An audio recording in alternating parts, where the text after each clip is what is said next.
Aujourd'hui, nous avons des gens qui travaillent, qui sont en bonne santé, qui vont bien, et nous vivons de plus en plus vieux. Et on se retrouve avec un visage qui ne ressemble pas à ce qu'on a dans l'esprit. On est très jeune dans l'esprit, on est très fort, mais qu'on le veuille ou non, notre visage il subit le temps et le vieillissement et le passage des années.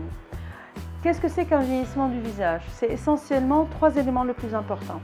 C'est l'apparition des rides en rapport avec la mimique, c'est la ptose des tissus en rapport avec la pesanteur et c'est la disparition de la graisse au niveau du visage. Un rajeunissement du visage doit comporter ces trois éléments. Un lifting cervico-facial, il traite essentiellement trois zones, le cou, les bas-joues et les sillons nasogéniens.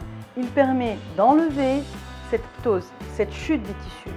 Mais sur un rajeunissement du visage, ce n'est pas suffisant. C'est-à-dire qu'on a besoin d'apporter du volume parce que, qu'on le veuille ou non, plus on prend de l'âge, plus on devient osseux. Donc il faut ramener c'est ce qu'on appelle le lipofilling de la face. On va ramener les volumes qui ont changé de place et pour retrouver cet air jeune et joufflu. Il y a un autre élément qui est très important, c'est les rides.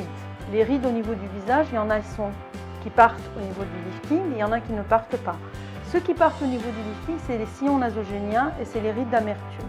Ceux qui ne partent pas, c'est les fripures. Elles sont améliorées, mais elles ne disparaissent pas complètement. C'est-à-dire qu'on est obligé d'enlever l'excédent de peau qui s'est formé avec les années. Ces cicatrices répondent à un besoin. Si jamais vous avez une gêne avec votre sillon nasogénien, votre cicatrice doit contourner votre patte. Et elle doit aller, en fait, je vais vous montrer sur mon visage, en fait la cicatrice elle est au niveau de la patte et en avant de votre oreille. Si vous avez besoin de tirer ou d'arranger votre bas-joue, en fait la cicatrice elle doit faire le contour de l'oreille. Et si c'est votre cou qui vous dérange, la cicatrice elle fait le contour de l'oreille, elle passe dans les cheveux et elle arrive généralement jusqu'à la racine des cheveux en arrière. C'est une cicatrice qui s'améliore beaucoup avec le temps, surtout celle qui est devant, elle rentre. On a techniquement une astuce pour essayer de cacher cette cicatrice. Elle est généralement cachée dans le tragus de l'oreille, au niveau du pli du lobule et au niveau de la patte des cheveux.